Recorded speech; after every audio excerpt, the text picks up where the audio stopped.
নমস্কাৰ স্বাগতম জনাইছো আপুনি চাই আছে দ্য প্ৰাইম টাইম শো অসমীয়াৰ স্বাভিমান অসমৰ জাতীয় জীৱনৰ প্ৰতি গামুচাখনক লৈ এক প্ৰকাৰ এতিয়া তনাজোৰা চলিছে গামুচাখনক লৈ তনাজোৰা চলিছে অসমৰ দুটাকৈ ব্যাগুম প্ৰতিষ্ঠানৰ মাজত এফালে অসম কৃষি বিশ্ববিদ্যালয় আৰু আনফালে অসম চৰকাৰ বিশেষকৈ ক'বলৈ গ'লে directorate of handloom and handicraft Assam চৰকাৰৰ বস্ত্ৰতাঁত হস্তশিল্প বিভাগ ফলত প্ৰত্যাশিতভাৱে কি হৈছে তাত এই মুহূৰ্তত যি জিআই টেগৰ কথা আমি জানো যে গামুচাখনে জিআই টেগ পাবলৈ আগবাঢ়িছিল এতিয়া জিআই টেগৰ পৰা গামুচা হে জিআই টেগ গামুচাখনে পাবলৈ বঞ্চিত হৈছে অসমীয়াৰ হোৱাৰ পৰা কৰবাত বঞ্চিত হৈছে ফুলাম গামুচা জানুৱাৰীতে পাবলগীয়া যি জিআই মৰ্যাদা হেয়া শেষ মুহূৰ্তত নাপালে গামুচাই কিয়নো তাত আপত্তি দৰ্শালে আবেদনৰ বিৰোধিতা কৰিলে অসম চৰকাৰে পিছে অসম চৰকাৰে কিয় বিৰোধিতা কৰিলে আৰু গামুচাখনক লৈ কিমান দূৰ আগবাঢ়িছিল অসম কৃষি বিশ্ববিদ্যালয় এই সম্পৰ্কে প্ৰথমে আপোনালোকক জনাবলৈ বিচাৰিছো এই প্ৰতিবেদনত সকলোখিনি বিস্তৃত ৰূপে আছে প্ৰতিবেদন চাওক আৰু তাৰ পিছত আহিম আমি বিতৰ্কলৈ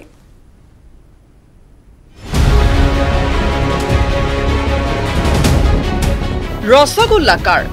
ইয়াক লৈ সন্মুখ সমৰত লিপ্ত হৈছিল উৰিষ্যা আৰু পশ্চিমবংগ কিন্তু অসমৰ জাতীয় জীৱনৰ অন্যতম প্ৰতীক গামুচাখনক লৈ টনা আজোৰা অসমৰ দুই ব্যাগুম প্ৰতিষ্ঠান কৃষি বিশ্ববিদ্যালয় আৰু ডিৰেক্টৰেট অফ হেণ্ডলুম এণ্ড হেণ্ডিক্ৰাফ্টৰ ফলত অপ্ৰত্যাশিতভাৱে এই বছৰৰ জানুৱাৰীত পাবলগীয়া ভৌগোলিক সংকেতৰ পৰা বঞ্চিত হ'ল অসমীয়া গামুচা 2016 চনৰ অক্টোবৰত গোলাঘাটৰ ইনষ্টিটিউট অফ হেণ্ডিক্ৰাফ্ট ডেভেলপমেণ্টে অসম কৃষি বিশ্ববিদ্যালয়ৰে মিলি ভাৰত চৰকাৰৰ চেন্নাইত থকা জিআই ৰেজিষ্ট্ৰিত ফুলাম গামুচাৰ জিআইৰ মৰ্যাদা বিচাৰি আবেদন কৰিছিল গামুচাই জিআই টেগ পাবলৈ প্ৰয়োজনীয় তথ্য কাৰ্যকৰী ভিসি ডক্টৰ অশোক ভট্টাচাৰ্যৰ নিৰীক্ষণত প্ৰদান কৰিছিল কৃষি বিশ্ববিদ্যালয়ে geographical indication of goods registration and protection acts and ৰুলছৰ নিয়ম অনুসৰি আবেদন প্ৰক্ৰিয়াৰ অন্তত গামুচাৰ সবিশেষ 2019 চনৰ 24 অক্টোবৰত প্ৰকাশ পাইছিল জিআই জাৰ্নেলত প্ৰকাশৰ 3 মাহৰ ভিতৰত কোনেও আপত্তি নকৰিলে প্ৰদান কৰা হয় জিআই টেগ কিন্তু গামুচাৰ বেলিকা হেয়া নহল আপত্তি দৰ্শালে স্বয়ং অসম চৰকাৰে department of handicraft and handloom patent information centre আৰু Assam science technology and environmental কাউন্সিলে আপত্তি দৰ্শাই প্ৰেৰণ কৰিলে পত্ৰ কিন্তু কিয় কৃষি বিশ্ববিদ্যালয়ৰ যোগ্যতা আৰু কৰ্তৃত্ব নাই কলে এষ্টেকৰ বিষয়া ৰঞ্জিত বৰ্মনে এই বিষয়টো গামোচাখনৰ যেটো বেসিক কথা বা যিয়ে এই ডোমেইনত handloom director handloom textile their expert I think আমি ভাবো দে শুড হ্যান্ডেল দিস আৰু ভৱিষ্যতে যেন এটো সাস্টেইন হয় ঠিক এইবোৰ কথা ভাবিয়ে আমি অবজেকশন ৰেজ কৰি আকৌ আমি ফাইল কৰা আছে কিন্তু আমি আসাম এগ্ৰিকালচাৰ ইউনিভাৰ্চিটিয়ে যদি চাউলৰ জিআই বিচাৰে আমাৰ তাত কবলগে একো নাই আমাৰ উদ্দেশ্য এইটো নহয় যে আমি কাবাক ব্লক কৰিব লাগে কিন্তু অসমৰ স্বাৰ্থত আমি যদি কেতিয়াবা কিবা এটা দেখো যে এটি ত্ৰুটিপূৰ্ণ এই কথাবোৰ আমি কিন্তু ভৱিষ্যতে আমি ৰেজ কৰিম কাৰণ আমাক চৰকাৰে এটা দায়িত্ব দি থৈ দিছে অন্যহাতেদি জিআই টেগ পালেও ৰসগোল্লা সদৃশ আন ৰাজ্যৰ পৰা মালিকী স্বত্ব দাবীৰে গামুচালৈ প্ৰত্যাহ্বান আহিব পাৰে নেকি এই প্ৰশ্নৰ উত্তৰত বিষয়াগৰাকীয়ে কয় কৰিলে নহব it has to be sustained inspection body আছে ৰেজিষ্টাৰ্ড ইউজাৰ্ছবোৰক জনাব লাগে তাতে তেওঁলোকক লগো দিয়া হ'ব তেওঁলোক বুজাব লাগিব গামুচাৰ লগতো যাব এই বহুত কথা আছে কিন্তু এইবোৰ উল্লেখযোগ্য যে কৃষি বিশ্ববিদ্যালয়ে এষ্টেকে অনাহকত বাধাৰ সৃষ্টি কৰাৰ গুৰুতৰ অভিযোগ উত্থাপন কৰিছে গতিকে এতিয়া এই দুই প্ৰতিষ্ঠানৰ যুঁজত হৈছে গামুচাৰ মৰণ ইয়াৰ পাছত জিআই ৰেজিষ্ট্ৰিয়ে এটা নিৰ্দিষ্ট তাৰিখত শুনানি গ্ৰহণ কৰিব শুনানিত অসম চৰকাৰ জয় কিন্তু হ'ব অসমীয়াৰ পৰাজয় দিল্লীৰ পৰা পাৰ্থজ্যোতি বৰাৰ report news 18 Assam north east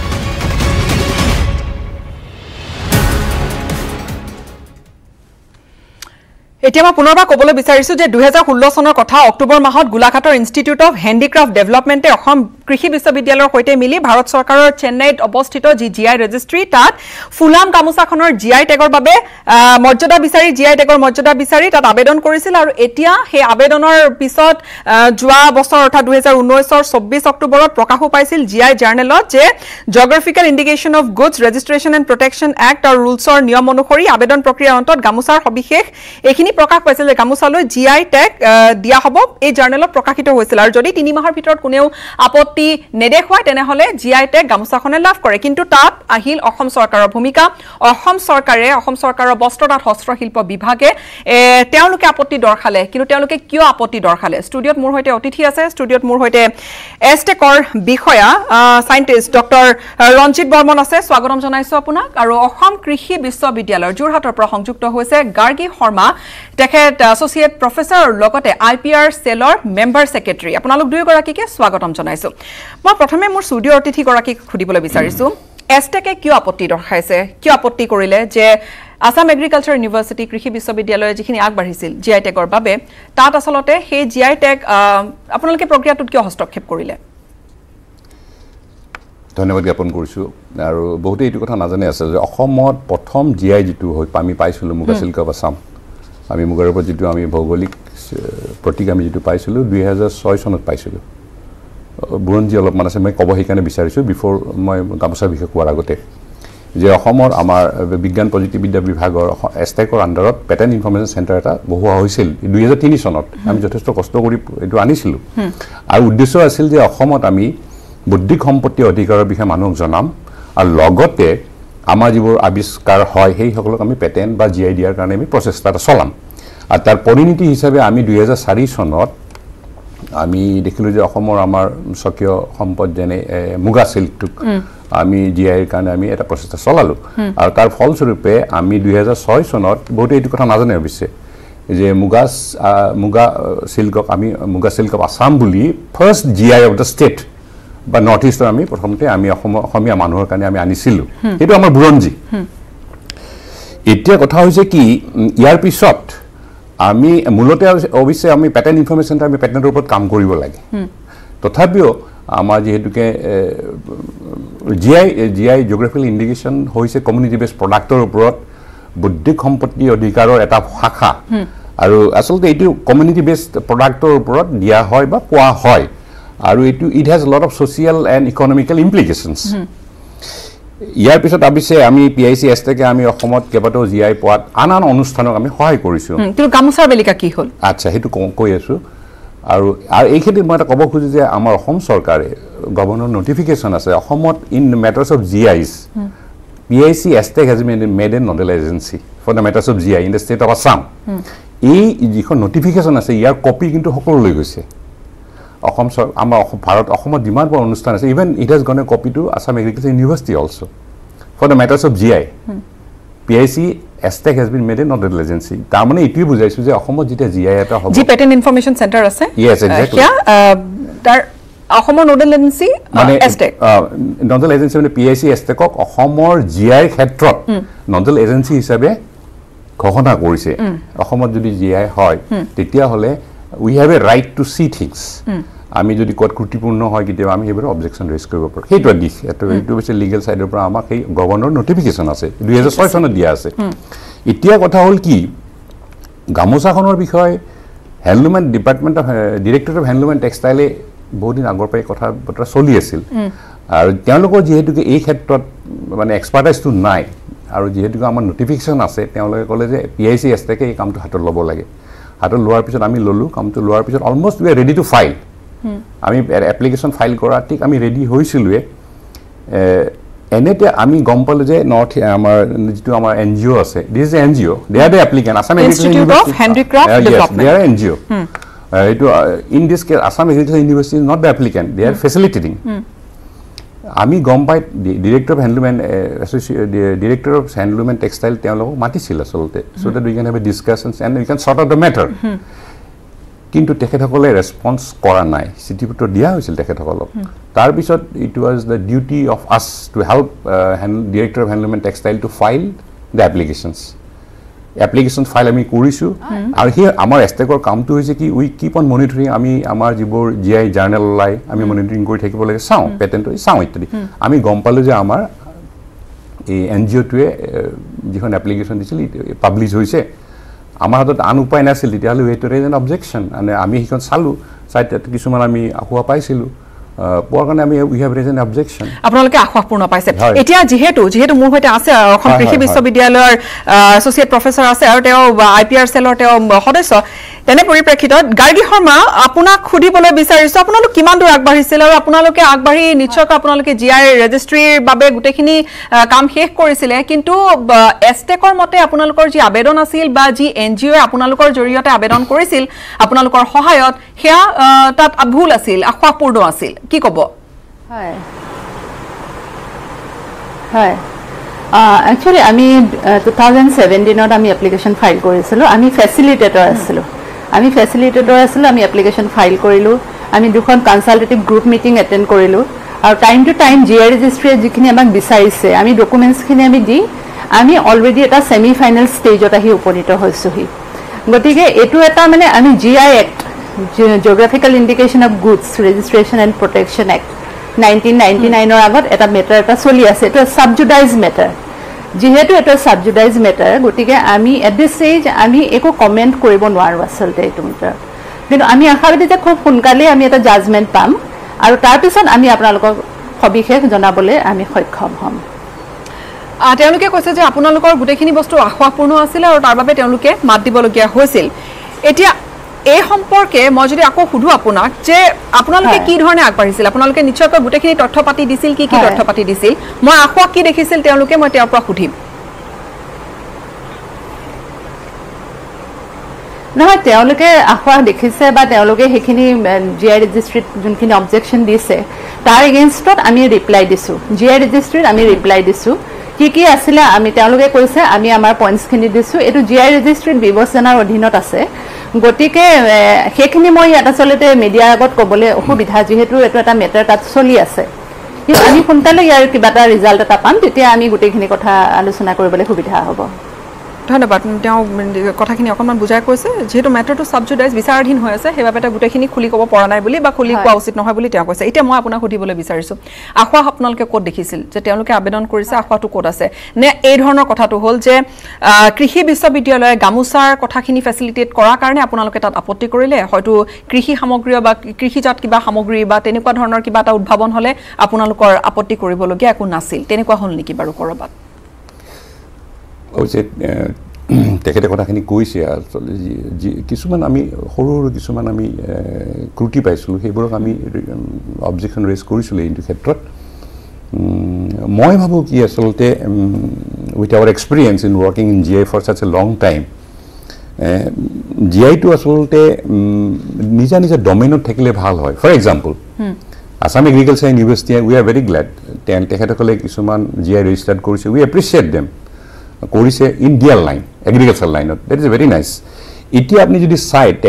গামোচা বুলি কোৱাৰ লগে লগে it goes to the textile side টেক্সটাইলৰ চাইডত যায় গতিকে টেক্সটাইলটো হৈছে domain of directorate of handloom and textile গতিকে তেওঁলোকে যদি ইয়াত ৰেজিষ্টাৰ্ড প্ৰপাইটাৰ বুলি কয় আচলতে ৰেজিষ্টাৰ্ড প্ৰপাইটাৰ হ'লে ভৱিষ্যতে মই ভাবোঁ এইটো ভাল হ'ব বুলি মই ভাবোঁ এতিয়া for example let me tell U A very simple specific example আমি গামোচাখনক লৈ বহুতে চিঞৰ-বাখৰ হৈ থাকে নিউজ পেপাৰতো দিয়ে বাহিৰৰ গামোচা আহিছে সেইবোৰক আমি ব্লক কৰিব লাগে চিজ কৰিব লাগে ঠিক এনেকুৱা এটা পৰিস্থিতিত একচুৱেলি আমি যদি চাওঁ অলপ কিছুদিন আগত who has taken the actions আপুনি যদি চাই কোনে একশ্যনটো লৈছিল though it was illegal little bit একশ্যনটো কোনে লৈছিল বজাৰলৈ গৈছিল চিজ কৰিছিল was that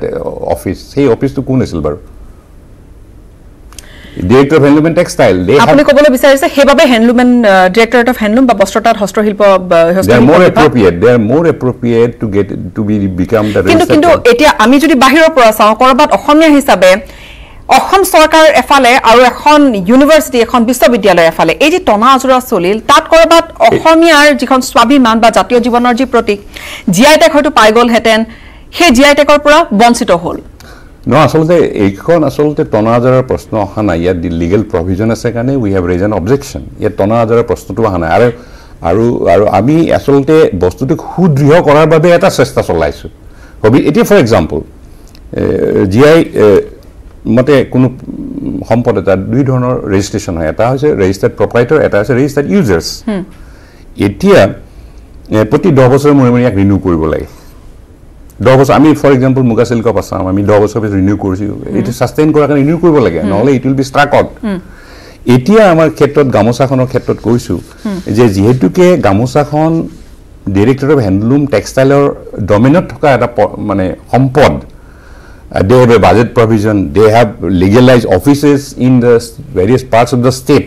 kiba kono enforcement koribo laga hole they are more equipped to handle the gamusa kono handle kora kan they are more equipped ঠিক এনে ধৰণৰ কিছুমান কথা আছে কিন্তু কৰবাত হেখিনি কৰিবলৈ গলে আপোনালোকৰ ভূমিকাটো অকনমান আগ্ৰাসী ধৰণৰ নহল নে no it is not like that Assam চৰকাৰে কোনোবা এনজিও আগবাঢ়ি গৈছিল এখন বিশ্ববিদ্যালয়ৰ সন্মান কৰিব গৈছিল I want to make one thing very clear as per GI Act 1999 any legal body can file an GI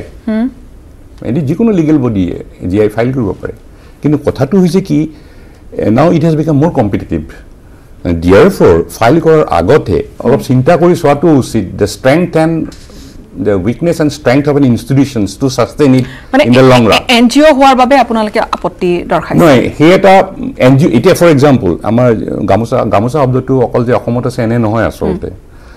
বাহিৰতে শব্দটো আছে আৰু ব্যৱহাৰ হয় বিহাৰত বা আছে এইখন কিবা কাৰণত যদি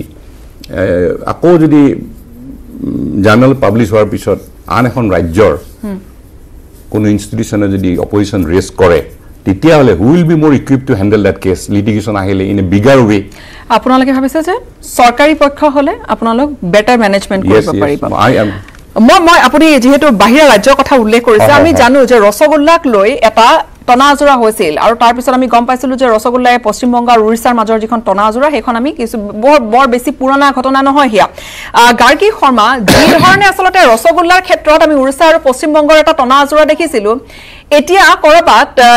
এই যি আমি গামুচাৰ গৈ জাৰ্নেলত পাব্লিছ হল কিন্তু তাৰ পিছতো জিআই টেগৰ পৰা এতিয়ালৈকে গামুচাখনে জিআই টেগ পোৱা নাই এতিয়া গামুচাখন আমি দেখিছো যে লাহে লাহে অসমীয়াৰ পৰা গামুচাখন বিভিন্ন জনক আমি দেখো কেৱল অসমীয়াই যে গামুচাখন ডিঙিত লয় বা গামুচাখন গাত লয় তেনেকুৱা নহয় আমি দেখিছো প্ৰধানমন্ত্ৰী নৰেন্দ্ৰ মোদীও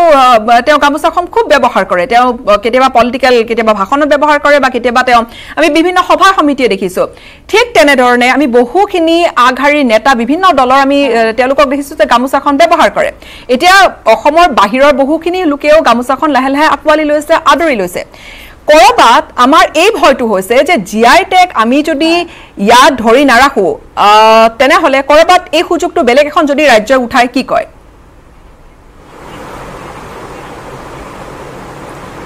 একচুয়ালি জিআই টো হল এটা কমিউনিটি ৰাইট এটো এনেকুৱা নহয় যে মোৰ ব্যক্তিগত বা আমাৰ ইউনিভাৰ্চিটিয়ে পাব এনেকুৱা নহয় আমি অসমীয়া মানুহক হৈ পেলাই আমি এপ্লিকেশনখন আমি ফেসিলিটেট কৰিছিলো তে এটো এটা কমিউনিটি ৰাইট আৰু আমি এপ্লিকেশনত হেখিনি মই যেহেতু বহলাই ক'ব নোৱাৰো কিন্তু আমি এপ্লিকেশনত আমাৰ গামুচাখন কেনেকে বেলেগ গামুচাৰ পৰা বেলেগ কেনেকে ডিফাৰেন্ট সেই বস্তুটো আমি ধুনিয়াকে তাত বুজাই থোৱা আছে গতিকে মই নেভাবো যে আমাৰ গামুচাখন লৈ বাহিৰৰ ৰাজ্যৰ কেতিয়াবা কিবা অসুবিধাৰ সৃষ্টি কৰিব পাৰিব বুলি আমি নাভাবো সেইখিনি অলৰেডি আমি জিআই ৰেজিষ্ট্ৰিত তেওঁলোকে আমাক প্ৰশ্ন কৰিছিলে কিন্তু সেইখিনি মই বহলাই নকওঁ কিন্তু সেইখিনি আমি অবজেকশন অলৰেডি আমি মিট আপ কৰিলো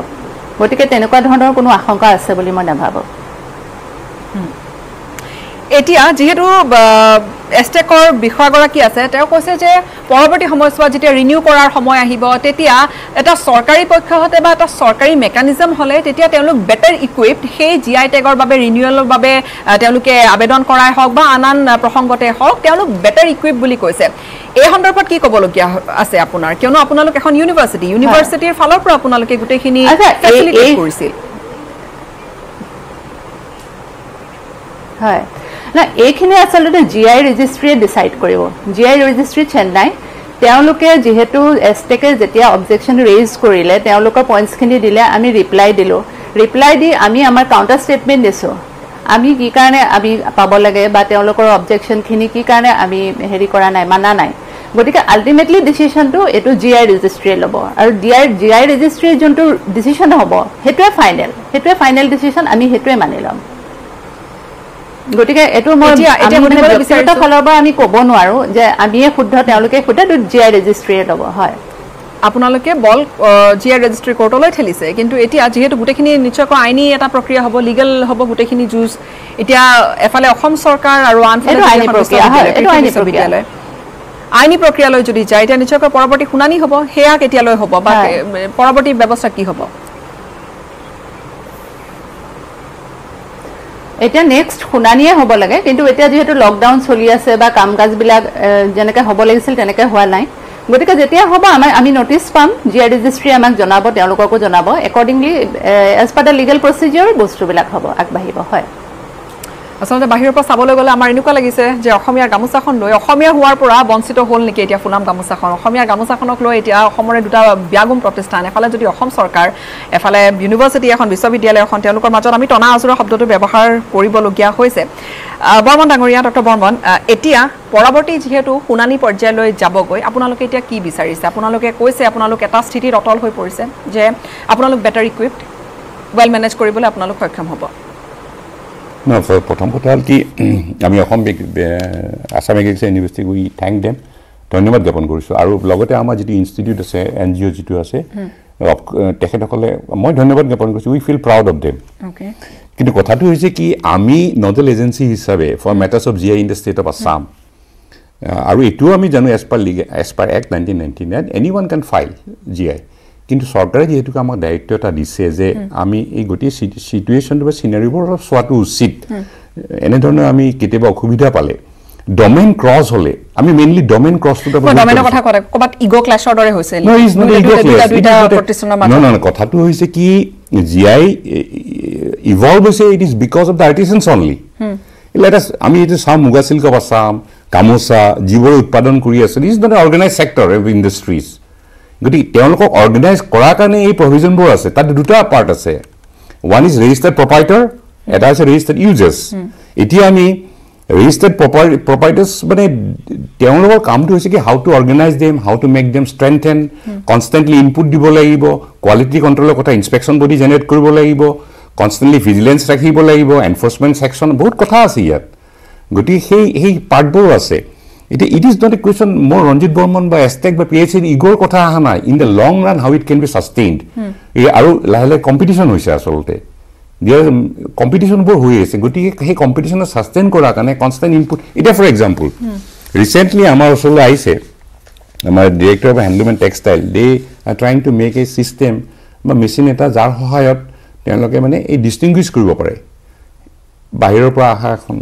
গামোচা বা আৰু অসমত কৰা এখন গামোচা ডিষ্টিংশ্যন এটা কৰিব পাৰে তেওঁলোকে সেই কামটো আচলতে তেওঁলোকৰ সেই এক্সপাৰ্টাইজটো নাই তেওঁলোকে এইকাৰণে institute of advance study in science and টেকনলজিক এপ্ৰ'চ কৰিছে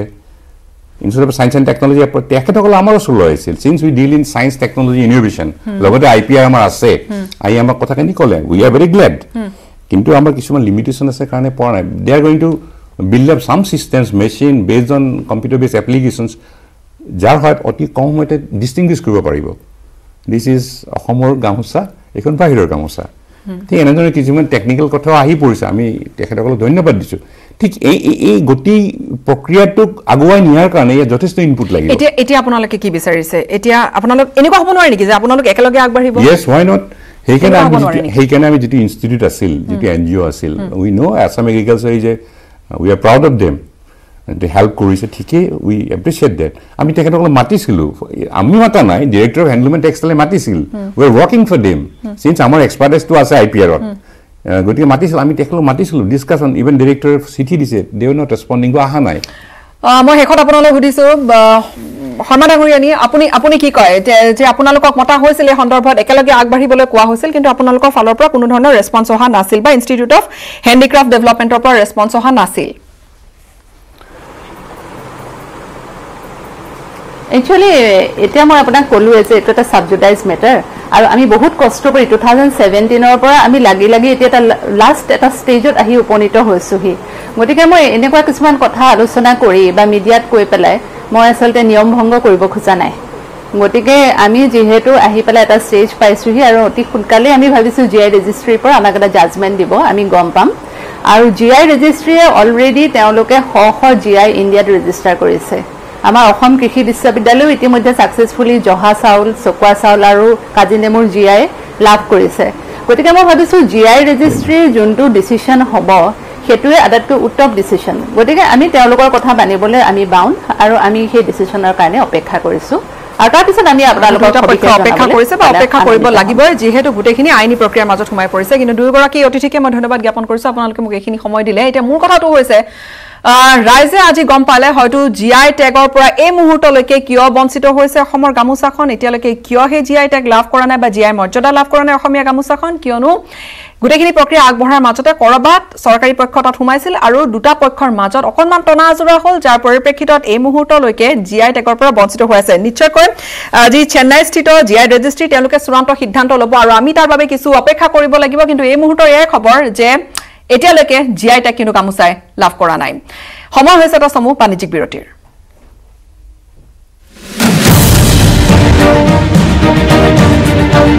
স্বাগতম জনাইছো কৰোনা মহামাৰীৰ মহা সংক্ৰমণৰ মাজতে 31 আগষ্টৰ পৰা আৰম্ভ হ'ব অসম বিধানসভা গ্ৰীষ্মকালীন অধিৱেশন 4 দিনীয়া অধিৱেশন আৰু অধিৱেশনৰ বাবে কিন্তু ৰেপিড টেষ্টিংৰ ব্যৱস্থা কৰিছে বিধানসভা সচিবালয়ে সকলো মন্ত্ৰী বিধায়ক বিষয়া কৰ্মচাৰী আৰু লগতে সাংবাদিক যিসকলে সংবাদ লবলৈ যাব বা গুটেখিনি সংবাদ পৰিবেশন কৰিবলৈ যাব বিধানসভাত প্ৰৱেশৰ পূৰ্বে তেওঁলোকে ৰেপিড টেষ্টৰ সন্মুখীন হ'ব অৰ্থাৎ মন্ত্ৰী বিধায়কৰ পৰা আৰম্ভ কৰি সাংবাদিকলৈকে কৰ্মচাৰীসকললৈকে সকলোৱে পৰীক্ষা তেওঁলোকৰ হ'ব আৰু এয়া কোভিডৰ পৰীক্ষাটো হ'ব লগতে ইতিমধ্যে কৰোনাত আক্ৰান্ত হৈছে 7 জনকৈ বিধায়ক আৰু এই অধিৱেশনত স্বাভাৱিকতে তেওঁলোক আক্ৰান্ত হোৱাৰ বাবে তেওঁলোক উপস্থিত থাকিব নোৱাৰিব যেহেতু কেইবাগৰাকীও জনপ্ৰতিনিধি আক্ৰান্ত হৈছে ৰমেন্দ্ৰ নাৰায়ণ কলিতা আক্ৰান্ত হৈছে অজন্তা নেও ভাস্কৰ শৰ্মা এনেকৈ বহু কেইগৰাকী প্ৰায় 7 গৰাকী বিধায়ক আক্ৰান্ত হৈছে আৰু শেহতীয়াকৈ আজিৰ দিনটোত আমি গম পালো যে প্ৰাক্তন মুখ্যমন্ত্ৰী তৰুণ গগৈ আক্ৰান্ত হৈছে কোভিড-19 অধিক জানিম কি ধৰণৰ নিয়ম নীতি থাকিব আৰু কি ধৰণে টেষ্টিংখিনি হ'ব সংযুক্ত হৈছে আমাৰ জ্যেষ্ঠ সাংবাদিক বিপুল বৰ্মনৰ সৈতে বিপুল বৰ্মন 31 তাৰিখৰ পৰা যি অধিৱেশন আৰু 4 দিনীয়া গ্ৰীষ্মকালীন অধিৱেশনত আচলতে এই টেষ্টৰ ব্যৱস্থা যে কৰা হৈছে কেনেকৈ কৰা হ'ব গীতাশ্ৰী চাওক যদি আমি কওঁ যে মাৰ্চ মাহৰ 6 তাৰিখে যিখন বাজেট অধিৱেশন আছিলে তাৰ পিছত এতিয়া ছমাহে হ'ব হ'ল মাত্ৰ 5 দিন কম গতিকে 31 আগষ্টৰ পৰা 4 দিনৰ বাবে 31 আগষ্ট 1 ছেপ্টেম্বৰ 2 ছেপ্টেম্বৰ 3 ছেপ্টেম্বৰ এই 4টা দিন এই যিখন গ্ৰীষ্মকালীন অধিৱেশন চলিব এইবাৰ যথেষ্ট সতৰ্কতাৰে আপুনি কৈছে তথাপি মই এবাৰ ক'ব বিচাৰিছোঁ যে এইবাৰৰ যিখন গ্ৰীষ্মকালীন অধিৱেশন হ'ব ইয়াত যিসকলে কৰ্মচাৰী বা বিধায়কসকলটো আছেই বা মন্ত্ৰীসকল আছে লগতে যিসকল সাংবাদিকে বাতৰি পৰিৱেশন কৰিব যাব তেওঁলোকে সকলোৱে এবাৰ ৰেপিড এণ্টিজেন টেষ্টৰ সন্মুখীন হ'ব লাগিব টেষ্ট কৰিব লাগিব আৰু ইয়াৰ উপৰি আপুনি 7 জন বিধায়ক বৰ্তমান সময়ত যিকেইজন আক্ৰান্ত হৈ আছে সেইকেইজনৰ কথা কৈছে লগতে মই আৰু প্লাছ কৰি দিব বিচাৰিছোঁ ইয়াৰ আগতে অসম বিধানসভাৰ উপাধ্যক্ষ তথা সোণাই সমষ্টিৰ বিজেপি বিধায়ক আমিনুল হক লস্কৰ বা শদিয়া সমষ্টিৰ বলিন চেতিয়া বা নৱনীতা সন্দিকৈ যি সোণাৰী সমষ্টিৰ বিধায়িকা বা বৰক্ষেত্ৰী সমষ্টিৰ নাৰায়ণ ডেকা তেওঁলোকে কোভিড পজিটিভ হিচাপে ধৰা পৰিছিল ৰকিবুল হুছেইনো আছিলে গতিকে এই যিখন বিধায়কৰ যিটো কৰোনা পজিটিভ ইয়াৰ সংখ্যা প্ৰায় 15 ওচৰা-ওচৰি গুচি গৈছে গতিকে এতিয়া যি ধৰণে আমি জানিবলৈ পাৰিছো যে মন্ত্ৰী যদি তেওঁলোকৰ প্ৰশ্ন নাথাকে তেতিয়াহ'লে সেই মন্ত্ৰী কাৰ্যালয়ত বহিব বাকীখিনি কোন কোন সদস্য উপস্থিত থাকিব পাৰিব সেইখিনি অধিক জানিবলৈ বিচাৰিছো কেনেকৈ থাকিব তেওঁলোক উপস্থিত দলে কি ধৰণে নিৰ্ধাৰণ কৰিব আপুনি অত্যন্ত গুৰুত্বপূৰ্ণ প্ৰশ্ন কৰিছে আমাৰ এই অনুষ্ঠানত কাৰণ কিয় মই এটা উদাহৰণ দিছোঁ যে অসম গণ পৰিষদৰ 14 গৰাকী বিধায়ক আছে তাৰ বৰ্তমান সময়ত 2 গৰাকী বিধায়ক কোভিড পজিটিভ এজন হ'ল দেৰগাঁও সমষ্টিৰ বিধায়ক ভৱেন ভৰালী আনজন পশ্চিম গুৱাহাটী সমষ্টিৰ বিধায়ক ৰমেন্দ্ৰ নাৰায়ণ কলিতা এটা বাকী থাকিল 12 জন গতিকে এই 12 জনৰ যি 3 জন মন্ত্ৰী আছে তেওঁলোকে বাধ্যতামূলক থাকিব লাগিব গতিকে যি 12 জনৰ 3 জন গুচি গ'লে হ'ল 9 জন এতিয়া এই 9 জনৰ তেওঁলোকে 50-50 কৰি দিছে যে 4 জন থাকিব এদিন তাৰ পিছৰ দিনাখন 5 জন থাকিব তাৰ পিছৰ দিনাখন আকৌ 4 জন থাকিব তেনেধৰণে মানে এইবাৰ অসম বিধানসভা এটা ব্যতিক্ৰমী প্ৰচেছত মই অগপৰ ফালৰ পৰাই উদাহৰণ দি মই ক'লোঁ গতিকে আজি যদি 62 সিট আছে বিজেপিৰ গতিকে তেওঁলোকৰ যিকেইজন মন্ত্ৰী আছে মন্ত্ৰীকেইজনৰ বাধ্যতামূলক তাৰ বাহিৰে বিধায়কসকলক বিধায়িনী দলৰ নেতা যিগৰাকী আছে ধৰক AODFৰ ফালে বছিৰ কাছিমি তেখেতসকলৰ বিধায়িনী দলৰ নেতা BPFৰ ফালৰ পৰা বিধায়িনী দলৰ নেতা আছে অগপৰ বিধায়িনী দলৰ নেতা আছে গতিকে প্ৰত্যেককে কৈ দিয়া হ'ব যে আপোনালোকৰ বিধায়কবিলাক এবাৰ 50-50 যদি 31 আগষ্টৰ দিনাখন 50% থাকে গতিকে 1 আগষ্টৰ দিনাখন বেলেগ 50% থাকিব গতিকে এইবাৰ বিধানসভাৰ গ্ৰীষ্মকালীন অধিৱেশন এনেধৰণে চলিব আজি মৃগেন দেখা তেখেত যি প্ৰধান সচিব অসম বিধানসভা সচিবালয় তেখেতে বৰ সুন্দৰভাৱে এই কথা সংবাদ মাধ্যমক জনাই দিছে গতিকে এতিয়া 31 তাৰিখে 1 তাৰিখে 2 তাৰিখে 3 তাৰিখে 4 দিন গ্ৰীষ্মকালীন অধিৱেশন চলিব আৰু শেহতীয়াভাৱে বহু মানুহ এবাৰ কম হ'ব কাৰণ এতিয়াও 7-8 জন কৰোনা পজিটিভ আছে আগৰ কেইজনো আছে আগৰ কেইজনে ভাল পাইছে তেওঁলোকে কি ধৰণে হাউচত থাকিব কিন্তু এবাৰ আৰু এটা কথা গীতাশ্ৰী যে যিসকলে আগতে স্কুলীয়া ছাত্ৰ ছাত্ৰীয়ে দৰ্শকৰ গেলেৰীৰ পৰা আহি চাইছিলে বা দৰ্শক কিছুমান আছিলে সেইবোৰ একদম একেবাৰে বন্ধ কৰি দিছে আৰু ধন্যবাদ জ্ঞাপন কৰিছো বিপুল বৰ্মন আমি আপোনাৰ পৰা অধিক তথ্য জানিলো যে কি ধৰণে আচলতে গোটেইখিনি এইবাৰ হ'ব আৰু কি ধৰণে অধিৱেশন চলিব সময় হৈছে এটা সমূহ বাণিজ্যিক বিৰতিৰ পিছতে আমি খবৰ জনাম কেনে আছে প্ৰাক্তন মুখ্যমন্ত্ৰী Tarun Gogoi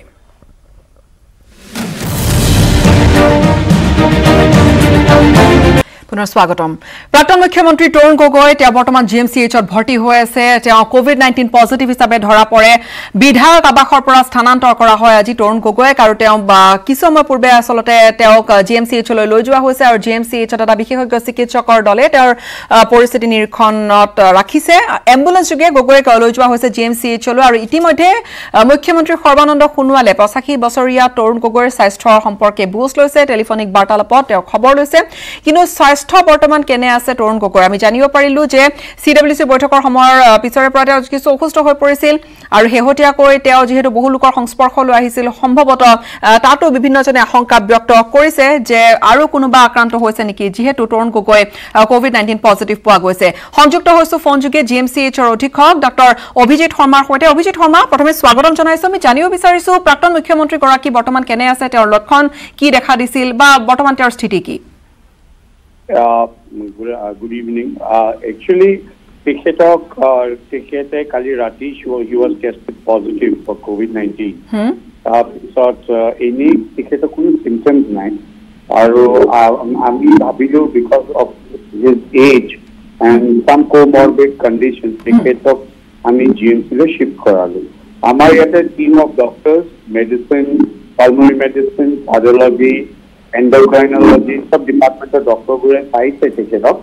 aru etialake he is perfectly fine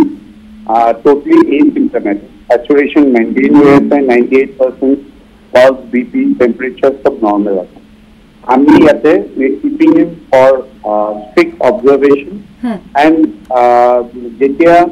he dorkar tetia ami take care of অৰ্থাৎ তেওঁৰ লক্ষণ নথকা কোভিড-19 তে আক্ৰান্ত হৈছে তেওঁৰ লক্ষণ নাই কিন্তু তেওঁ বৰ্তমান সুস্থিৰ হৈ আছে হয় ডেফিনেটলি তেখেতৰ লক্ষণ নাই কিন্তু তেখেতৰ কোমৰবিড কণ্ডিশনছ কিছুমান আছিল আগৰ হাৰ্টৰ ডায়াবেটিছ প্ৰেছাৰ আছে সেইকাৰণে আমি ভাবিলো কি তেখেত আমাৰ মেডিকেল কলেজত আমাৰ অবজাৰভেশ্যনত থাকিলে উই সেভ ফৰ হিম ধন্যবাদ জ্ঞাপন কৰিছো আমাক আপুনি এইখিনি তথ্য জনালে প্ৰাক্তন মুখ্যমন্ত্ৰী গৰাকী সম্পৰ্কে তেওঁৰ লক্ষণ নথকা কোভিড-19 আক্ৰান্ত হৈছে তেওঁৰ কোনো দেহত লক্ষণ নাই কিন্তু তেওঁৰ বয়সলৈ চাই এই ধৰণে জ্যেষ্ঠ চিকিৎসকৰ এটা দলে তেওঁৰ স্বাস্থ্যৰ নিৰীক্ষণত ৰাখিছে ধন্যবাদ জ্ঞাপন কৰিছো ডক্টৰ শৰ্মা আৰু এই মুহূৰ্তত মই পৰৱৰ্তী প্ৰসংগলৈ আগবাঢ়িম আৰু সেয়া হৈছে অসম গণ পৰিষদত পুনৰ বিভাজন হৈছেগৈ নেকি এই প্ৰশ্ন এইভাবে আহিছে কিয়নো দলটোৰ নেতা বিধায়কৰ শেহতীয়া কাম কাজৰ পৰা এনে এক আশংকা পুনৰ স্পষ্ট হৈ পৰিছে আজি অগপৰ যি কেন্দ্ৰীয় পৰিষদৰ বৈঠক আছে কাইলৈ আৰু আজি কাৰ্যনিৰ্বাহক বৈঠক কিন্তু তাৰ পূৰ্বে আচলতে একেদিনাই গুৱাহাটী মহানগৰী দুখনকৈ বৈঠক হৈছে এফালে মন্ত্ৰী অতুল বৰাৰ ঘৰত এখন বৈঠক বহিল আৰু আনফালে প্ৰফুল্ল কুমাৰ মহন্তৰ নেতৃত্বত আন এখন বৈঠকত মিলিত হ'ল প্ৰফুল্ল কুমাৰ মহন্তৰ অনুগামীসকল এতিয়া স্বাভাৱিকতে অগপৰ যি শেহতীয়াকৈ মাজত অকণমান অগপৰ নেতাসকলৰ মাজত ফাট মেলা যি কথা চলি আছিল বা তেনে কাম কাজ আমি দেখিছিলো এতিয়া এই কথাষাৰ যেন অধিক স্পষ্ট কৰি দিলে বা এই ফাটমেলা কথাষাৰ যেন পুনৰ স্পষ্ট কৰি দিছে আজিৰ দিনটোত অনুষ্ঠিত হোৱা এই দুখনকৈ বৈঠকে আৰু আচলতে বৈঠক দুখনত কি হৈছিল হোটেল লিলিত প্ৰফুল্ল কুমাৰ মহন্ত এখন বৈঠকত মিলিত হৈছিল তাত কি ক'লে প্ৰথমে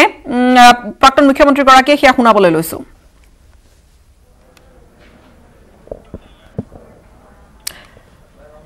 সেয়া আমি শুনাম কিন্তু এই মুহূৰ্তত মই সংযুক্ত হৈছো আমাৰ জ্যেষ্ঠ সাংবাদিক ঋতিক কৌশিকৰ সৈতে ঋতিক আপুনি যেহেতু অগপৰ যি কাৰ্যনিৰ্বাহক বৈঠক অনুষ্ঠিত হৈছে তাত আমি জানিব পৰা মতে নিমন্ত্ৰিত হোৱা নাছিল প্ৰফুল্ল কুমাৰ মহন্ত আৰু আজি দুখনকৈ বৈঠক অনুষ্ঠিত হৈছিল অধিক কি জানিব পাৰিম দলত এই যে ফাট মেলিছে এয়া আচলতে কিমান ক্ষতি কৰিব দলক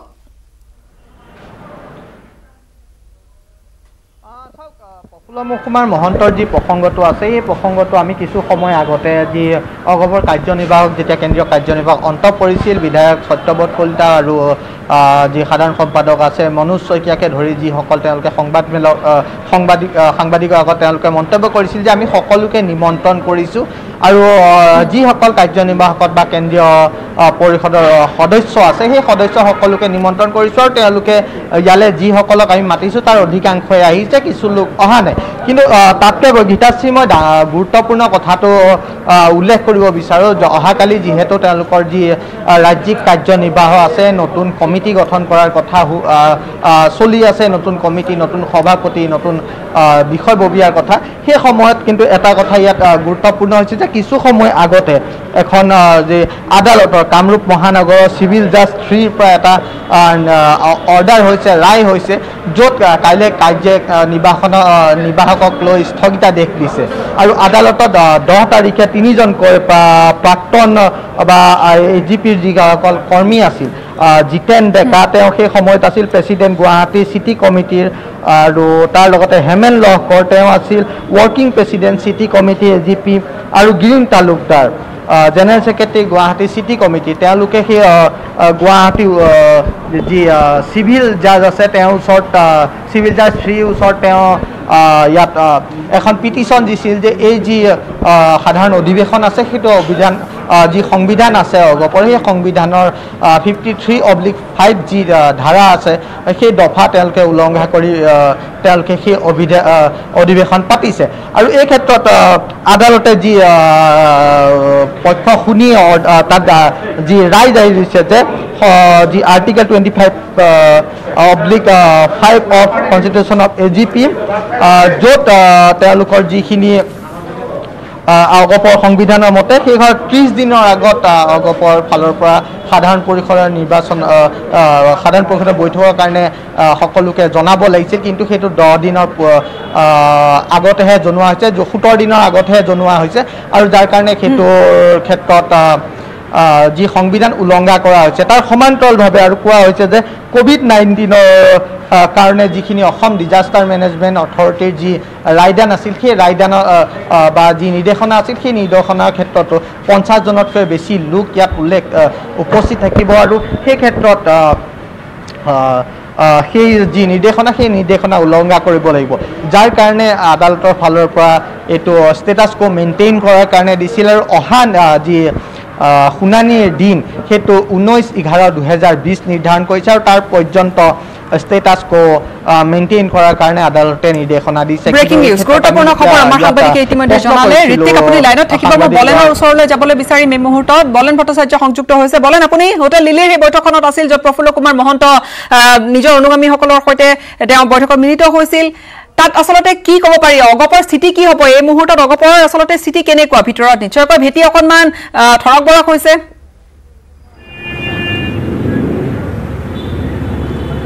নিশ্চয়কৈ ক'ব পাৰি যে অগপৰ অনাগত দিনত দলৰ মজিয়াত থকা অসন্তুষ্টি আৰু দলটোৰ আগন্তুক বিধানসভা নিৰ্বাচনৰ সন্মুখত আচলতে এই ধৰণৰ অসন্তুষ্টিসমূহে যে ক্ৰিয়া কৰিব সেয়া কিন্তু স্পষ্ট ৰূপত প্ৰমাণ কৰিব পাৰি কাৰণ এটা কথা স্পষ্ট হৈছে আজিৰ তাৰিখত যে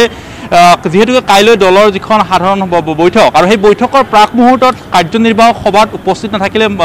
প্ৰাক্তন মুখ্যমন্ত্ৰী প্ৰফুল্ল কুমাৰ মহন্ত আৰু মহন্তই আছুতীয়াকৈ একাংশ জিলা সমিতিৰ সৈতে বৈঠকত মিলিত হ'ল আৰু সেই বৈঠকত মিলিত হোৱাৰ সময়ছোৱাতে সংবাদ মাধ্যমৰ আগত এটা কথা স্পষ্ট কৰি কৈছে যে অগপৰ সাধাৰণ বৈঠকত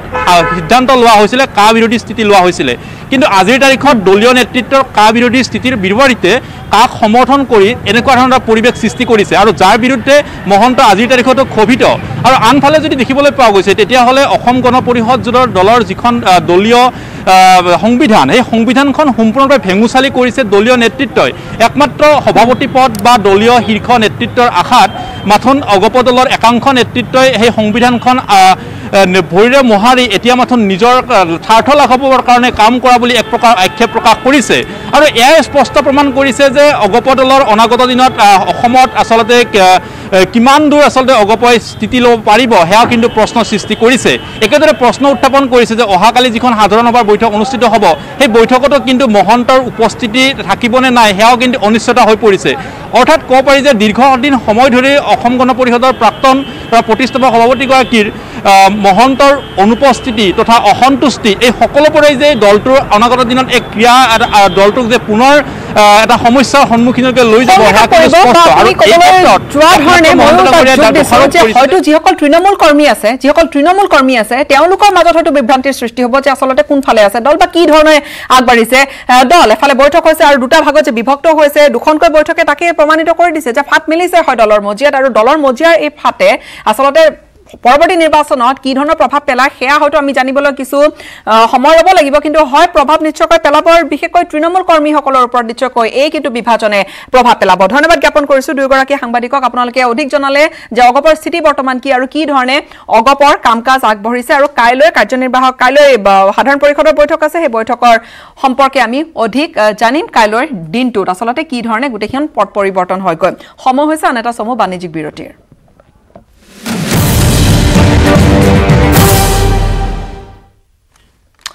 ৰাজ্যৰ ৰাজনীতিৰ এটা গৰম খবৰ যে অসমৰ ৰাজনীতিত আৰু হয়তো মন্ত্ৰী বা বিধায়ক ৰূপে দেখা নাযাব পাৰে প্ৰভাৱশালী মন্ত্ৰী ডক্টৰ হিমন্ত বিশ্ব শৰ্মাক মন্ত্ৰীগৰাকীয়ে টুইট কৰিছে আৰু মন্ত্ৰীগৰাকীয়ে টুইট কৰি কৈছে যে তেওঁ হয়তো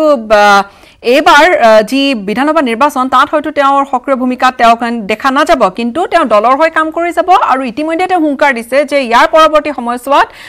চৰকাৰ গঠন হ'ব ভাৰতীয় জনতা পাৰ্টি আৰু 100 গৰাকী বিধায়কক লগত লৈ তেওঁলোক ৰাজভৱনলৈ যাব সংযুক্ত হৈছে মোৰ সৈতে দুগৰাকী অতিথি বিজেপি বিধায়ক প্ৰশান্ত ফুকন ডাঙৰীয়া সংযুক্ত হৈছে ডিব্ৰুগড়ৰ পৰা আৰু নগাঁৱৰ পৰা সংযুক্ত হৈছে কংগ্ৰেছ বিধায়ক নুৰুল হুদা ডাঙৰীয়া প্ৰথমে মই আচলতে প্ৰশান্ত ফুকনক সুধিবলৈ বিচাৰিম এই কথাষাৰ যে মন্ত্ৰী বা বিধায়ক ৰূপে হয়তো আৰু দেখা নাযাব নেকি হিমন্ত বিশ্ব শৰ্মাক তেওঁ নিজে কৈছে এইষাৰ কথা তেনেহলে তেওঁৰ ভূমিকা কি ধৰণৰ হ'ব বুলি আমি আশা কৰিম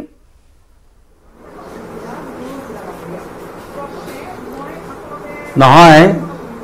হিমন্ত বিশ্ব শৰ্মা ডাঙৰীয়াই সেদিনাখন যিটো টুইট কৰিছে বা তেখেতে টিভিত যিটো কৈছে তেখেতে কৈছে যে মই অহা 21 চনৰ নিৰ্বাচন নেখেলিবও পাৰোঁ তেওঁ নেখেলিব বুলি কোৱা নাই নেখেলিবও পাৰোঁ মই সেই কথাটোকে আঁত ধৰি কৈছোঁ হয়তো তেখেতে যোৱা 20টা বছৰ লাগাতাৰ 20টা বছৰ তেওঁ মন্ত্ৰী হৈ আছে আৰু 20টা বছৰে তেওঁ সঁচা কথা ক'বলৈ গ'লে 24/7 তেওঁ কাম কৰি আছে আৰু এই কাম কৰাৰ কাৰণে কেতিয়াবা মানুহৰ জীৱনত কেতিয়াবা আলস্য আহে আৰু এই আলস্যই কেতিয়াবা বহিঃপ্ৰকাশ হয় আৰু সেইটোৱে হৈছে বুলি মই ভাবিছোঁ আৰু আগন্তুক দিনত তেওঁ আমাৰ দলৰ পৰা নিৰ্বাচন নেখেলো বুলি ক'লেও এনেকুৱা কথা নহয় কাৰণ আমাৰ পাৰ্লিয়ামেণ্টাৰী বোৰ্ড আছে আৰু এই পাৰ্লিয়ামেণ্টাৰী বোৰ্ডে ডিচিশ্যন ল'ব আৰু তেওঁ সেই ধৰণে বুজাব আৰু আমিও ক'ম যে সৰ্বানন্দ সোণোৱাল ডাঙৰীয়াৰ নেতৃত্বত এজন দক্ষ মন্ত্ৰী হিচাপে আগন্তুক দিনত অসমখনক উন্নতি কৰাৰ ক্ষেত্ৰত তেখেতে যি ভূমিকা লৈছে সেই ভূমিকা আগন্তুক দিনতো ল'ব লাগে বুলি মই মোৰ ফালৰ পৰা মই তেখেতক অনুৰোধ কৰিম ধন্যবাদ জ্ঞাপন কৰিছোঁ মই পুনৰ যাম আপোনাৰ ওচৰলৈ নুৰুল হুদা ডাঙৰীয়া যেহেতু তেওঁ টুইটটো কৰিছিল আৰু টুইটটোত কৈছিল যে few people feel that I am after some post and position তেওঁ কোনো পজিশ্যন কোনো পদবীৰ পিছত দৌৰা নাই আৰু তেওঁৰ সপোন হৈছে যে 100টা সিট 100টাৰো অধিক সিটৰ সৈতে পৰৱৰ্তী বিজেপি চৰকাৰখন গঠন কৰা আৰু তাতে তেওঁৰ ভূমিকা সীমাবদ্ধ থাকিব তেওঁ কোনো নিৰ্বাচনী যুঁজত অৱতীৰ্ণ নহয় কংগ্ৰেছে কি হিচাপে লৈছে এই টুইটটো তাতে কৰি আছে নুৰুল হুদা ডাঙৰীয়া সম্ভৱতঃ এইবাৰ শুনিছে মোক যে তেওঁ যে কৈছে হিমন্ত বিশ্ব শৰ্মাই টুইটত যিখিনি কথা কৈছে তেওঁ টুইটত এইখিনি কথা উল্লেখ কৰিছে যে বহুজনে ভাবিছে যে তেওঁ কোনোবা পদবীৰ পিছত দৌৰিছে বা কোনোবা বিশেষ এটা পোষ্টৰ পিছত তেওঁ দৌৰিছে কিন্তু তেওঁৰ অকল এম্বিশ্যন তেওঁৰ একমাত্ৰ এম্বিশ্যন হৈছে 100খনৰো অধিক আসন লৈ বিজেপিৰ এখন পৰৱৰ্তী চৰকাৰৰ সপোন তেওঁ দেখিছে বা সেই ধৰণে তেওঁ আগবাঢ়িছে সম্ভৱতঃ তেওঁ মোৰ অডিঅ' শুনা নাই কিন্তু মই আহিম প্ৰশান্ত ফুকনৰ ওচৰলৈ বিভিন্নজনে যে কৈছে 100জন বিধায়কক লৈ আপোনালোক আচলতে এই ধৰণে 100জন কৰি 100 টাৰ্গেট 100ৰো অধিক লৈছে নেকি কংগ্ৰেছে কৈছে যে আপোনালোকৰ এবাৰ অকণমান টেকটিক অকণমান ভুল হ'ব, এবাৰ নোৱাৰিব। কংগ্ৰেছৰ এই দাবী আমি এইকেইটা দিনত দেখিছোঁ বহুকেইজন কংগ্ৰেছ নেতা এই মন্তব্যকে কৰিছে। নহয় চাওক, আমি 100 নম্বৰ পাম বুলি আমি এইটো কাৰণেই কৈছোঁ যে আমি যিকেইটা অংক কৰিছোঁ এই অংককেইটা একেবাৰে শুদ্ধ অংক। শুদ্ধ অংক হ'লে ল'ৰাটোৱে কৈ দিয়ে ঘৰত আহি দেউতাকৰ আগত যে আমি 100ৰ ভিতৰত 100 পাম, আৰু সঁচাকৈ 100ৰ ভিতৰত 100 পায়। কাৰণ আমাৰ যি ডেভেলপমেণ্ট, আমাৰ যিবিলাক কাম আমি ৰাইজৰ হৈ কৰি আছোঁ, সেই কামবিলাকৰে প্ৰতিফলিত হৈ আমি আজি আপোনালোকৰ আগত হওক, ৰাইজৰ আগত হওক, আমি 100ৰ ভিতৰত 100 নম্বৰ পাম, এই কথাটো অতি সুন্দৰভাৱে আমি প্ৰতিফলিত কৰিব চেষ্টা কৰিছোঁ। কিন্তু আপোনালোক যিহেতু কনফিডেন্ট হৈছে, আপোনালোক যথেষ্ট আত্মবিশ্বাসী, কিন্তু ইমান আত্মবিশ্বাসী হৈ থকা দল এটাৰ এগৰাকী এনেকুৱা ভিজিবল নেতা যদি হঠাৎ তেওঁৰ ফালৰ পৰা এই টুইট এটা আহে, এই টুইটটোৱে আপোনালোকৰ তৃণমূল কৰ্মীসকলক বা আপোনালোকৰ বিজেপি কৰ্মীসকলক প্ৰভাৱিত অকণমান নকৰিবনে প্ৰশান্ত ফুকন? নহয় চাওক, কেতিয়াবা চিচুৱেশ্যন পইণ্ট এটা আহে, কেতিয়াবা মানুহৰ আলস্য ভাৱ এটা আহে। সেই আলস্য ভাৱটো আমি দূৰ কৰিবৰ কাৰণে আমাৰ সকলোৱে আমি চেষ্টা কৰিম। আৰু তেওঁ কোৱা নাই এটা কথা ঠিক, যে তেওঁ কোৱা নাই যে মই নেখেলিব পাৰোঁ বুলিয়ে কৈছে, নেখেলোঁ বুলি তেওঁ কোৱা নাই। কিন্তু সেইকাৰণে মই আপোনাক কৈছোঁ যে এই কথাটো ধৰি ল'ব নালাগে যে তেওঁ নেখেলিব পাৰোঁ বুলিহে তেওঁ কথাটো কৈছে। তেওঁ লিখিছে যে I am not interested in contesting assembly election. মই আপোনালৈ প্ৰশ্ন লৈ যাম। নুৰুল হুদা সংযুক্ত হৈছে। হিমন্ত বিশ্ব শৰ্মাই যিটো টুইট কৰিলে যে তেওঁ পৰৱৰ্তী সময়ত তেওঁ ইলেকশ্যন নেখেলে, এছেম্বলি ইলেকশ্যন তেওঁ নেখেলে, আপুনি কি কয়? কংগ্ৰেছে কি ধৰণে লৈছে এই কথাষাৰ, যিহেতু এইকেইটা দিন আমি দুয়োটা দলৰ মাজত যথেষ্ট বাক্যবান দেখিছোঁ?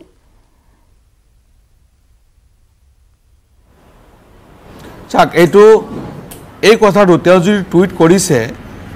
নিৰ্বাচন নেখেলিব বুলি যিটো টুইট কৰিছে, এই কথাটো কেইবাটাও অৰ্থ হ'ব পাৰে। আজি তেওঁ কৈ থাকে যে অংকত তেওঁ উস্তাদ। গতিকে অংক কৰি চালে যে 2021 নিৰ্বাচনত বিজেপি এজিপি নেতৃত্বত চৰকাৰটো নহ'ব, তেওঁলোকে খুব বেছি 25ৰ পৰা 30টা আসন পাব। গতিকে এই সময়ত এই নিৰ্বাচন খেলি তেওঁ যিটো চৰকাৰ কৰিব নোৱাৰিব, এই কথাটো তেওঁ পতিয়ন কৰিছে। আৰু তেওঁ পতিয়ন যোৱাৰ কাৰণে এই সিদ্ধান্ত ল'ব পাৰে। আৰু এটা হ'ব পাৰে যে তেওঁ এই কথাটো কৈ যোৱা 15টা বছৰ যেতিয়া কংগ্ৰেছত আছিলে, সেই সময়ত তেখেতৰ সমষ্টিত বহুত সংখ্যক নিবনুৱা সংস্থাপন দিব পাৰিছিলে। আজি এই চৰকাৰত তেওঁ প্ৰভাৱশালী মন্ত্ৰী হোৱাৰ পিছতো কংগ্ৰেছৰ চৰকাৰৰ দিনত যিখিনি চাকৰি তেওঁৰ সমষ্টিত দিছিলে, তাৰ 4ভাগৰ 1ভাগ চাকৰি কিন্তু এইবাৰ এই চৰকাৰৰ দিনত তেওঁ দিব পৰা নাই। গতিকে এই কথাটো কৈ সমষ্টি জনসাধাৰণৰ কথা, মনৰ কথা বুজ ল'বও বিচাৰিব পাৰে। গতিকে তেওঁ শংকিত হৈ পৰিছে যে আজি যি ধৰণৰ সুবিধা তেওঁ দিব লাগিছিলে সমষ্টি জনসাধাৰণক, সেইটো কিন্তু তেওঁ দিব পৰা নাই। গতিকে অহা নিৰ্বাচনত হয়তো তেওঁ জিকা আৰু টান হ'ব, অসমত চৰকাৰো তেওঁলোকৰ নহ'ব। গতিকে আগতীয়াকৈ এইটো সিদ্ধান্ত লৈ লৈছে যে তেওঁ 2021 নিৰ্বাচনত প্ৰতিদ্বন্দ্বিতা নকৰে, দলৰ হৈ কাম কৰিব আৰু 100টা বিধায়ক জিকাই ৰাজভৱনলৈ যাব। এইটো তেওঁৰ সপোন। এই সপোন বাস্তৱত ৰূপায়িত নহয়। এই কাৰণেই নহয়, আজি আপোনালোকে বিজেপি দলৰ চৰকাৰে যিখিনি প্ৰতিশ্ৰুতি অসমৰ জনসাধাৰণক দিছিলে, গোটেইবিলাক প্ৰতিশ্ৰুতি ইউটাৰ্ণ লৈছে। আজি যদি আপুনি কৈছে যে 100+ হ'ব, এবাৰ তেওঁলোকৰ সংখ্যা 100+ হ'ব, এই সংখ্যা যি দাবী কৰিছে তেওঁলোকে, সেয়া কি ভাবে, কি ধৰণে 100+ৰ দাবী কৰিছে আসন? সেইটো মই কৈ আছো তেওঁ যিটো কৈছে 100 বিধায়ক লৈ ৰাজভৱনলৈ যাব, এইটো তেওঁৰ সপোন। এই সপোন বাস্তৱত এইবাৰ বাস্তৱত ৰূপায়ণ নহ'ব, বাস্তৱত প্ৰতিফলিত নহ'ব। এইকাৰণে নহ'ব, আজি প্ৰশান্ত ফুকন ডাঙৰীয়া থকাৰ কাৰণে মই ভাল পাইছোঁ। মই দাদা বুলি মাতো তেখেতক, দাদাক মই ধন্যবাদ জনাইছোঁ। 2014-15 চনত এই দাদাই পিঁয়াজৰ মালা লৈ যেতিয়া 20 টকা পিঁয়াজৰ দাম হৈছিলে দাদা পিঁয়াজৰ মালালৈ আন্দোলন কৰিছিলে কিন্তু এতিয়া যে 30 টকা এইকেইদিন আগত যে 80 টকালৈকে হৈ গ'ল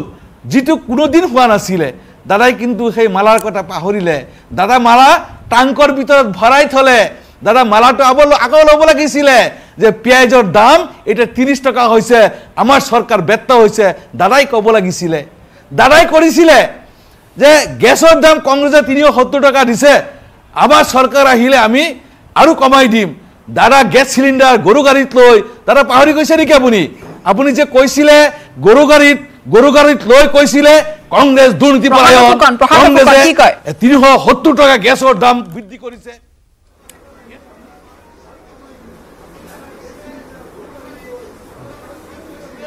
নাই মই শুনক যেতিয়া 18 টকা আছিলে 90 টকা লৈছে দাদা এতিয়া আপোনাৰ গৰু গাড়ীটো ক'ত আছে আপোনাৰ গৰু গাড়ীত থকা সেই সিলিন্ডাৰটো গেছ সিলিন্ডাৰটো আপুনি ক'ত লুকাই ৰাখিছে দাদা নহয় এতিয়া কিয় সেই গেছ সিলিন্ডাৰ ঢুলাই আপোনাৰ দৰমহাটো বঢ়াই দিলো নহয় দাদা শুনক আপোনাৰ দৰমহাটো বঢ়াই দিয়া নাই জানো দাদা আপুনি দৰমহাটো বঢ়াই পালে সেইকাৰণে পিঁয়াজৰ দামটো বাঢ়িলে দাদা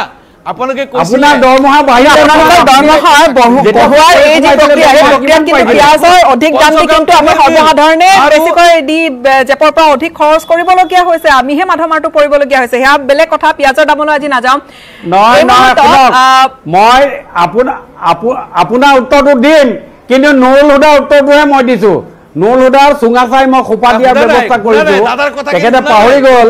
যে তেখেতে যেতিয়া দৰমহা পাইছিলে আৰু এতিয়া যিটো দৰমহা পাইছে তেওঁ সেইকাৰণে পিঁয়াজৰ দামটো বাঢ়িছে নুৰুল হুদাক কৈ আছো এতিয়া এই ধৰণৰ টুইটে মই আকৌ সুধিছো এই ধৰণৰ টুইট এটাই প্ৰশান্ত ফুকন এই ধৰণৰ টুইট এটাই আপোনালোকৰ কৰ্মীসকলক অকমান নিৰুৎসাহী নকৰিবনে উৎসাহ অকমান কমাই নিদিবনে অসমক লগত লৈ আগন্তুক দিনত আমি 100টা সিট জিকিম আরে কংগ্রেসে ভয় খাইছে কারণে বদরদৌর ব্যক্তির লগত কৰিছে 100টা সেইকাৰণে ভয় খাইছে কাৰণে তেওঁলোকে পোষ্ট আৰু পজিশনৰ পিছত তেওঁ দৌৰা নাই কিন্তু ইতিমধ্যে তেওঁৰ অতি ঘনিষ্ঠ এগৰাকী মন্ত্ৰী পীযুষ হাজৰিকাই তেওঁ কৈছিলে তেওঁ যোগ্য মুখ্যমন্ত্ৰী হোৱাৰ বাবে অৰ্থাৎ কিবা কৌশল হ'ব পাৰে নেকি এই টুইটৰ আৰু কিবা কৌশল থাকিব পাৰে নেকি নুৰুল হুদা মই আগতে কৈ গৈছো প্ৰশান্ত দাদা যিখিনি কথা কৈছে মই কিন্তু গোটেই কথা শুনিব নোৱাৰিলো আপোনালোকে মোক শুনাৰ ব্যৱস্থা কৰি দিব লাগে যিয়ে নহওক আপোনাৰ পৰা যিখিনি মই বুজিব পাৰিছো যে তেওঁলোকে যিটো কথা আমাৰ পীযুষ হাজৰিকা ডাঙৰীয়াই কৈছিলে যে তেওঁৰ যোগ্যতা আছে হয় মুখ্যমন্ত্ৰী হোৱাৰ যোগ্যতা আছে আজি তেওঁ হয়তো মুখ্যমন্ত্ৰীৰ সপোন লৈয়ে বিজেপিলৈ গৈছিলে আজি সেই সপোন তেওঁৰ ভংগ হৈছে আজি তেওঁৰ সেই সপোন দিব্যা স্বপ্নত পৰিণত হৈছে গতিকে সপোন তেওঁৰ বাস্তৱত ৰূপায়িত নহ'ল গতিকে আজি তেওঁ দেখা পাইছে যে অসমৰ জনসাধাৰণে তেওঁলোকে যিখিনি কথা কৈছিলে গোটেইখিনি কথা ইউটাৰ্ণ হৈছে তেওঁলোকে সেই কাম কৰিব পৰা নাই এটা দুয়োগৰাকী অতিথিকে মই ধন্যবাদ জ্ঞাপন কৰিছো আপোনালোকে এইখিনি সময় মোক দিলে আপোনালোকৰ বহুমূলীয়া সময় মোক দিলে আৰু ইয়াৰে সৈতে টুইটটোৱে কিন্তু যথেষ্ট তাৎপৰ্য বহন কৰিছে বা টুইটটোৱে কিন্তু বহুখিনি চৰ্চা লাভ কৰিছে বিভিন্ন মহলত ৰাজনীতিৰ পৰা আৰম্ভ কৰি সাধাৰণ লোকৰ মুখে মুখে চৰ্চা যে আচলতে মন্ত্ৰী বা বিধায়ক ৰূপে এইবাৰ আচলতে হিমন্ত বিশ্ব শৰ্মাক দেখা নাপাব নেকি ইয়াৰে সৈতে অনুষ্ঠান সামৰিবৰ হৈছে আটাইকেইগৰাকী অতিথিকে ধন্যবাদ জ্ঞাপন কৰিছো নমস্কাৰ